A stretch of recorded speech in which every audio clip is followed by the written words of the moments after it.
શાહ અશ્વિન કુમાર ડાહેલા. મારી ઉંમર 68 છે.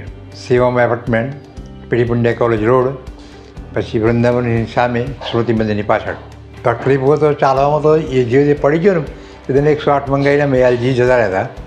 રાત્રે એ લોકોએ ચાલુ કરી દીધું ટ્રીટમેન્ટ, પણ પછી ત્યાં 15-17 દિવસ ગવર્મેન્ટની હોસ્પિટલે રોકાવું પડ્યું. અને પછી સાહેબે કર્યું એમને, પણ કંઈ 2 વખતમાં અનસક્સેસ ગયું. એટલે મારો રિલેશન છે, મારા સાટોનો છોકરો હિરેનભાઈ, એને કોન્ટેક્ટ કરી આવ્યો અહીં તમારા સાલીન હોસ્પિટલમાં. એટલે આ સાહેબને કોન્ટેક્ટ કરી અમે ત્યાં આવી ગયા. પછી અમે જ્યારે સાલીન હોસ્પિટલમાં આવ્યા ત્યારે એ કમ્પાઉન્ડર બધા આવ્યા અને પછી ડૉક્ટરને બોલાવ્યા, એમને સંતોષકારક જવાબ આપ્યો. મારું ઓપરેશન 2 ઓગસ્ટે કરેલ છે. હવે મને સારું છે, હું ચાલી શકું છું, સીડી ઉતરી શકું છું અને વ્યવસ્થિત રીતે લેટ્રિન અને બાથરૂમ જઈ શકું છું. સ્ટાફનો અને સરનો ખૂબ ખૂબ આભાર.